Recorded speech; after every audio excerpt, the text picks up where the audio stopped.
pag-ayaw ko ba? Okay, yung gano'n. Applicable yung pag-invite ko gano'n. Pero, wala ka pa ng resulta. Mari-mari, sasawag ko sa akin, iayakan tayo dito. Sasawag tayo.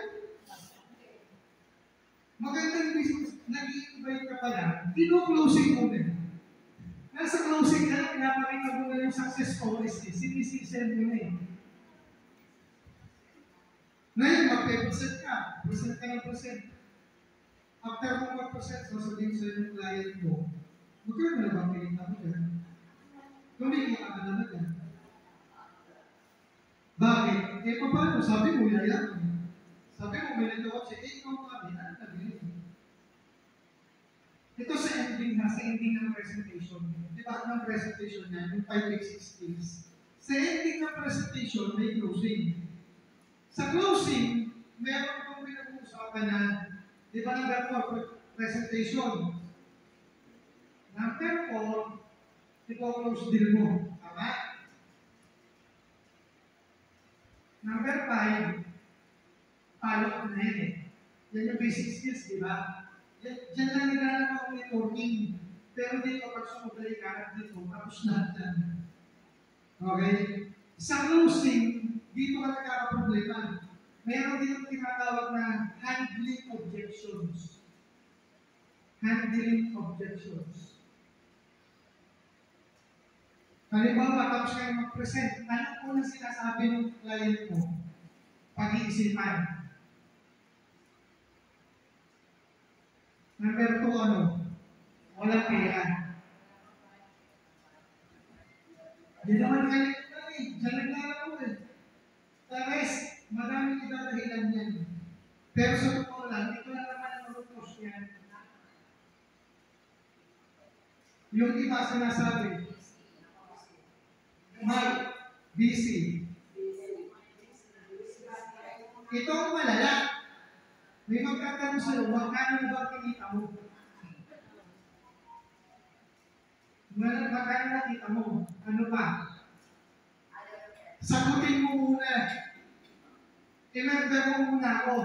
Ikaw muna. Tama?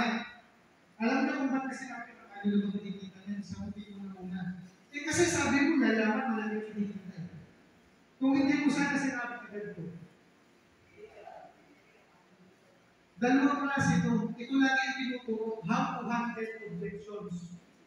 Yan ang tinuturo, how to handle objections. Madaling sagutin ko. Maraming pag-iisipan ko muna.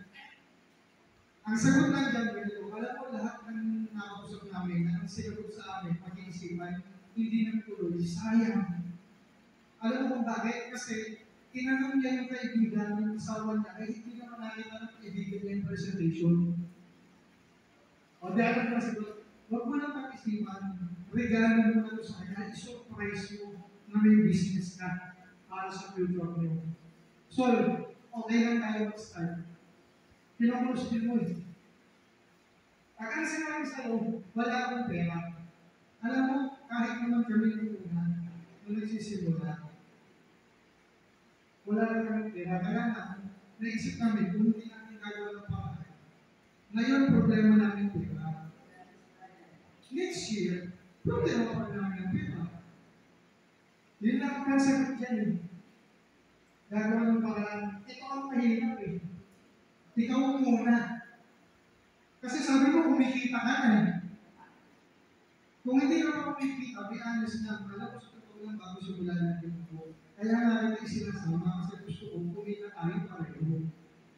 Isang taon pa lang ako, huwag ka muna mag-expect, kaya rin sinasama. Pero ito talaga yan. Ilan sa inyo dito may prospect? Wala eh. Totoo yan. Invitation na wala kayo. Pero walang sumama. Kaya nga, dito pa lang, pag nagkawali ka na dito sa dalawang to, tapos na ako, hindi kayo makakapag-present. Sinend ko agad yung video eh. Alam na kung ano discard ko dito sa online. Tinutropa ko na.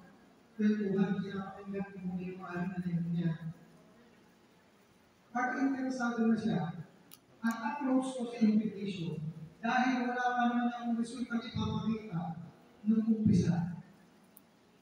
Third person approach. Third person na hindi third party. Sabi ng pastor kanina third party. Kapit. Kapit. Third person approach. Kakalose mo na.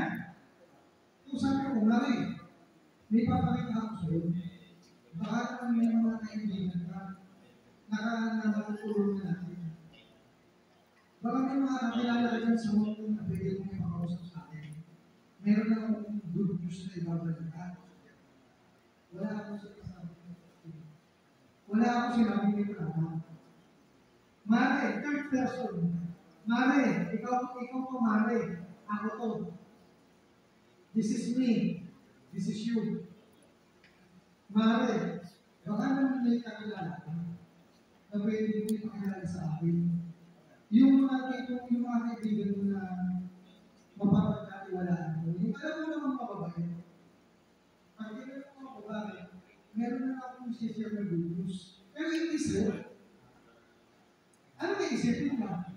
Ano ba yan? Share mo sa akin, never feeling, hindi. Basta hindi naman ikaw, mga kaibigan mo, pakilala mo sa akin, gawa tayo ng GC. O mag-meet tayo.